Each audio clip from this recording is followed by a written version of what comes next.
स्वागत है NF news पर। मैं हूं आपके साथ रोहित। 2027 उत्तर प्रदेश का विधानसभा चुनाव होगा और ऐसे में माहौल अभी से बन चुका है। एक एंट्री हो चुकी है एआईएमआईएम की। असदुद्दीन ओवैसी प्रचार करने भी पहुंचने लगे हैं और कैंडिडेट भी घोषित कर रहे हैं। आगे उनके बयान सुनाएंगे। नाराए तकबीर के नारे भी लग रहे हैं, लेकिन उनके नारों से सबसे ज्यादा टेंशन किसको होगी, आज इसी पर चर्चा होगी। मेरे साथ वरिष्ठ पत्रकार पंकज प्रसून हैं। पंकज जी, पहले ओवैसी की स्ट्रेटजी बताइए। नाराए तकबीर के साथ वो मैदान में उतरे हैं। उत्तर प्रदेश में उनकी स्ट्रेटजी आपको क्या नजर आ रही है? उत्तर प्रदेश में एंट्री कहां पे हुई ओवैसी की? बहराइच मुस्लिम बाहुल्य इलाका, सबसे बड़ा। बिल्कुल, और नेपाल बॉर्डर से सटा हुआ इलाका।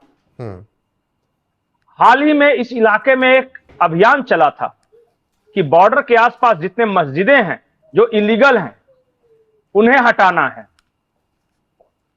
उससे पहले इसी बहराइच में एक हिंसा हुई थी जिसमें एक हिंदू नौजवान छत से झंडा हटा रहा है, उसकी मौत हो गई थी। और उस मौत में नाम जिन आरोपियों का आया था उन नाम को जरा देख लीजिए। आज मैं देख रहा था उनमें से एक व्यक्ति उसी शौकत अली के बगल में खड़ा है और फिर वो नाराए तकबीर अल्लाह अकबर का नारा लगा रहा है। तो कल ही घोषणा कर दी ओवैसी ने कि मेरा जो कैंडिडेट होगा वो शौकत अली होगा, उसी मोटेरा विधानसभा क्षेत्र से, बहराइच के। और इतना ही नहीं, ओवैसी ने यह भी कहा है कि 55 मुस्लिम बहुल सीटों पर मजलिस अपने उम्मीदवार उतारेगी और जीतेगी भी। यह भी उन्होंने ऐड किया। कल उनका पूरा भाषण देखिए। भीड़, बहुत अच्छी भीड़ जुटी थी, बहुत अच्छी भीड़।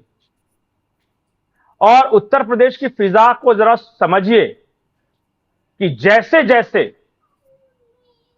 अखिलेश यादव कमजोर हो रहे हैं, मुसलमानों का एक तबका ओवैसी की तरफ मूव कर रहा है। और यह प्रोसेस है जो कि चल रहा है। ये दूसरी जो महत्वपूर्ण बात मैं ये आपको पूछ रहा हूं कि अगर मुसलमान अखिलेश से हटेगा तो वो जाएगा किधर? बहन जी की तरफ या ओवैसी की तरफ? हम लोग इस पर चर्चा करें उससे पहले एक बयान सुना देते हैं। और भीड़ क्या उन्माद कर रही है, किस तरीके से चीख चिल्ला रही है ओवैसी पर, उससे थोड़ा तस्वीर साफ हो जाएगी कि मुसलमान अखिलेश से टूटेगा तो जाएगा कहां। सुनिए असदुद्दीन ओवैसी को। तो मेरे अजीज दोस्तों और बुजुर्गों, मैं आप तमाम से एक बात की इजाजत लेकर इस बात का ऐलान करना चाहता हूं कि आने वाले विधानसभा में क्या मैं शौकत अली को यहां से आपका कैंडिडेट घोषित करूं? क्या आपकी इजाजत है कि मैं शौकत अली को कैंडिडेट बनाऊं? क्या मैं इजाजत है आपकी? आप पूरा साथ देंगे तो लगाओ मेरे साथ नारा, नारे तकबीर, नारे तकबीर। आप तमाम की इजाजत की बुनियाद पर मैं जनाब शौकत अली को मकेरा विधानसभा के लिए मंजिस का उम्मीदवार का ऐलान करता हूं। अल्लाह उनको कामयाब और कामरान करे, अल्लाह उनको कामयाब और कामरान करे। और आपकी आवाज बनकर शौकत जाएगा। जब आप पुकारेंगे खादिम के तौर पर आएगा। यासिर शाह में गुरूर और तकब्बुर है। यासिर शाह ये समझता है कि मालिक है, मालिक तुम हो, शौकत तुम्हारा खादिम रहेगा इंशाअल्लाह। अब मालिक का दौर नहीं चलेगा, अब खादिम की खिदमत चलेगी इंशाअल्लाह।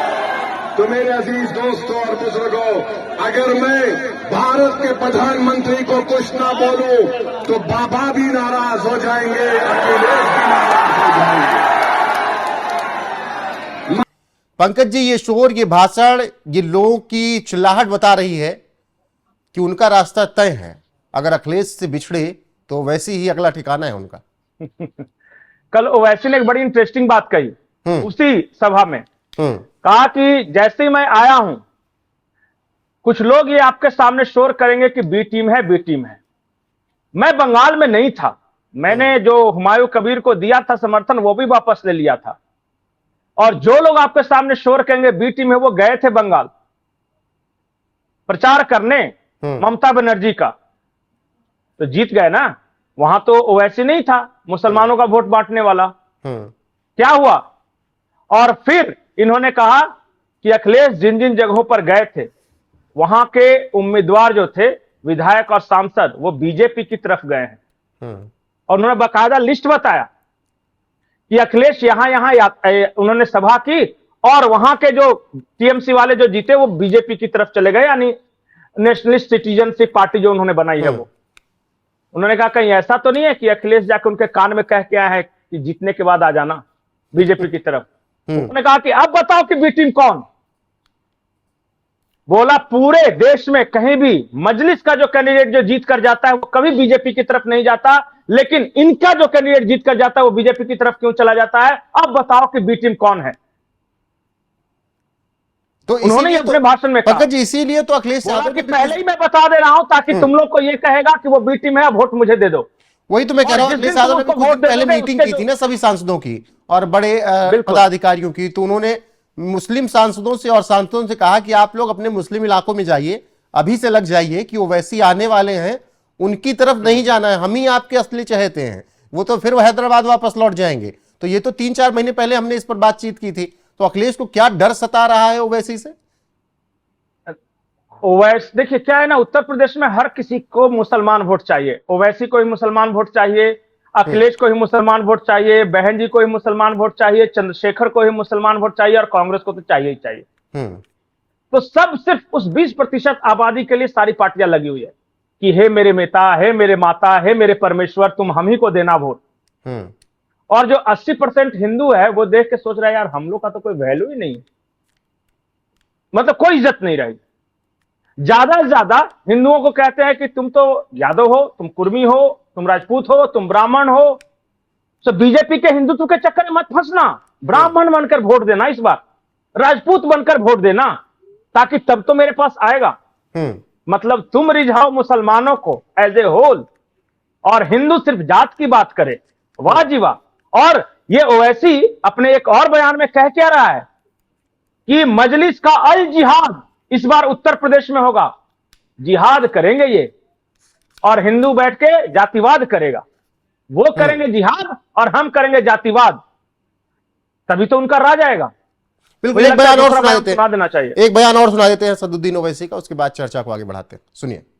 मैं आपसे वादा कर रहा हूं कि इंशाअल्लाह ताला मटेरे में, बहरेश में और पूरे उत्तर प्रदेश में हम अपनी इत्तेहाद की ताकत पर पूरा गेम बदल देंगे, पूरा गेम बदल देंगे इंशाअल्लाह ताला।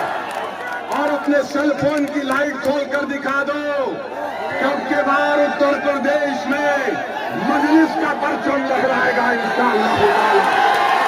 पूरी सेल फोन की लाइट खोल कर बता दो, सारे उत्तर प्रदेश और भारत को मालूम हो जाए कि बुलडोजर से नहीं डरने वाले, हेलीकॉप्टर से नहीं डरने वाले, आई लव मोहम्मद बोलने से नहीं डरने वाले हम तमाम हैं।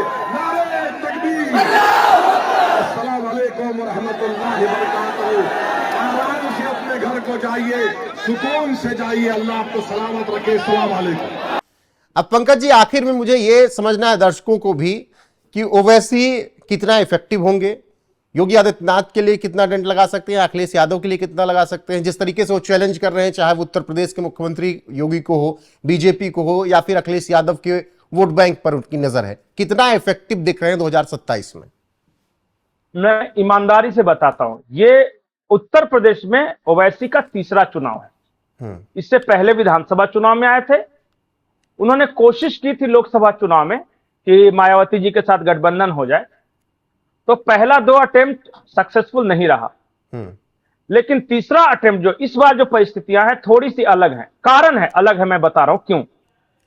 मायावती जी को मुसलमान मानता है कि ये कमजोर हैं, ये बीजेपी को नहीं हरा सकते। मैं फैक्ट बात बता रहा हूं, तो उस तरफ शिफ्ट नहीं करेगा, क्योंकि जब बीजेपी को जो नहीं हराएगा उसकी तरफ जाने का कोई मतलब नहीं। दूसरी बात जो कि मुसलमानों के अंदर ही एक बात घर कर रही है उत्तर प्रदेश में, और इस बात को बहुत गौर से सुनिए, कि मुलायम सिंह यादव तो फिर भी अपने आसपास कुछ मुस्लिम नेता रखते थे, अखिलेश ने एक एक करके सारे मुस्लिम नेताओं को खत्म कर दिया। तो हमारा रिप्रेजेंटेशन नहीं है। अब एक वो महिला है, क्या नाम है उसका, पश्चिमी उत्तर प्रदेश वाले, बस वो जो है सो वही है। उसके अलावा बताइए आजम खान के कद का कौन सा नेता है? कोई नहीं है। ना आजम खान तो ना एच.टी. हसन को उन्होंने वो तवज्जो दी। कोई नहीं, सबका कोई नहीं, अपना कोई अपना नहीं, दर्द कोई है। नहीं। हाँ, सबका अपना। सारे मुसलमान नेता समाजवादी पार्टी के अंदर आहें भर रहे हैं कि हाय हाय मेरे साथ क्या कर दिया। मुसलमान समाज में यह बात बहुत चर्चा हो रही है कि अखिलेश कुछ नहीं करेगा। मौलाना भी कह रहे हैं यूपी के कि अखिलेश पर भरोसा बिल्कुल नहीं करना है, बिल्कुल नहीं करना है। तो अब बताइए कि जब मौलानाओं की तरफ से ऐलान हो रहा है, समाज में यह बात चल रही है मायावती की तरफ जाएंगे नहीं, तो वो जाएंगे किसके तरफ? या तो कांग्रेस या ओवैसी। इसीलिए कांग्रेस के अंदर भी अभी चर्चा चलने लगी है कि एक बार अखिलेश से हटके लड़के देखो, तो हो सकता है कुछ दलित और मुसलमान तो आएंगे ही आएंगे हमारी तरफ। और एक बार मान लिया कि आज तो कांग्रेस की स्थिति बहुत खराब है, इससे खराब तो हो नहीं सकती, ज्यादा से ज्यादा यही होगा कि बहुत बुरा होगा तो ऐसा ही होगा। लेकिन अगर हम अलग लड़के और हमने अपना वोट बनाया और चलिए हम हार भी गए, तो संगठन तो बनेगा, वहां नेता तो बनेगा, कोई कैंडिडेट तो होगा, ब्लॉक पे धरना तो देंगे, वो हमारे लिए लॉन्च पैड होगा। इसलिए कांग्रेस भी कह रही है कि नहीं, अभी थोड़ा होल्ड करो। यह स्थिति है। इस बार मैं आपको गारंटी के साथ ऑन स्टैम्प पेपर लिख के दे रहा हूं कि मुसलमानों का सबसे ज्यादा वोट मिलेगा अखिलेश को, लेकिन उतना नहीं मिलेगा जितना मिलता था। बिल्कुल, और उसका कारण ओवैसी होंगे, इसमें कोई दो राय नहीं है, क्योंकि ओवैसी नहीं, बहुत मजबूती से आ रहे हैं। देख रहे हैं कि अरे हिंदुओं की अपनी पार्टी है, मुसलमानों की कौन अपनी पार्टी? ये मैं गया था एक उत्तर प्रदेश में एक जगह पे, वो वहां के थोड़ा बहुत लीडर मतलब नेता टाइप के हैं। उन्होंने कहा कि जब हिंदुओं की पार्टी बीजेपी हो सकती है तो मुसलमानों की कौन पार्टी? तो उन्होंने कहा कहीं पे हम यादव लोगों को समर्थन दे देते हैं कि भाई मतलब मुसलमानों का अपना कोई से नहीं है। बोला एक मुसलमान की भी पार्टी होनी चाहिए। और जब वो ऐसा बोल रहे हैं तो वो कह रहे हैं कि बहुत लोग ऐसा बोल रहे हैं। वही एक वक्त कहा जाता था मुसलमानों की पार्टी हुआ करती थी, मुसलमानों के चेहरे भी थे, भले नाम मुलायम सिंह यादव था, लेकिन मुस्लिमों का उनसे बड़ा नेता कोई हुआ नहीं। और ये बात खुद मुलायम सिंह यादव भी कहते थे। मुलायम सिंह यादव तो खुल के कहते कि मैं मुल्ला मुलायम।